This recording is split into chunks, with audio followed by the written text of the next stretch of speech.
สบายดีพี่น้องมื้อนี้ก็ฝนตกอีกแล้วมื้อวันที่จะหาวันอังคารตุลาคมว้าว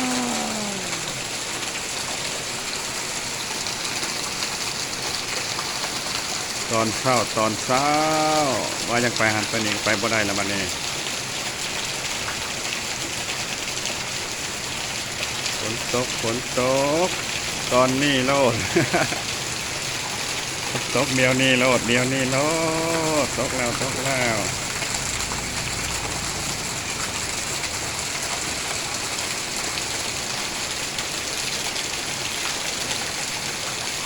ห้งเลยพี่น้องเลยหลังบ้าน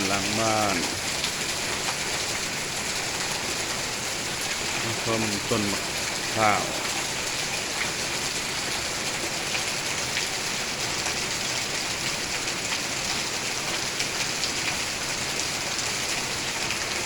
บรรยากาศพาลงฝนตก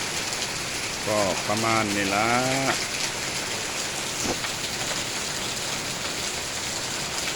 บ้านพี่น้องก็ตกอยู่บ่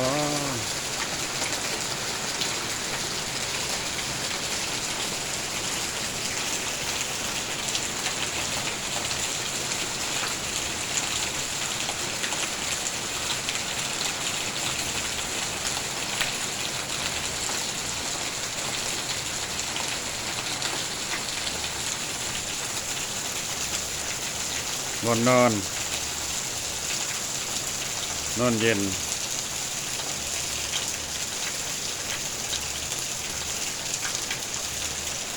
ไปบ่ได้ฝนตก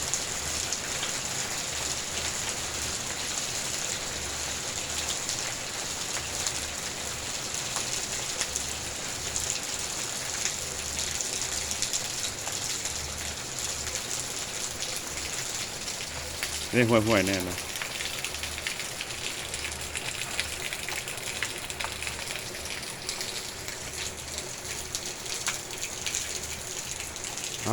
ขอบใจพี่น้องๆเด้อถ่ายบรรยากาศฝนตกหลัดเช้าให้พี่น้องๆได้เบิ่งได้ส้มน้องกันขอบใจหลายๆเด้อพี่น้องปองปาย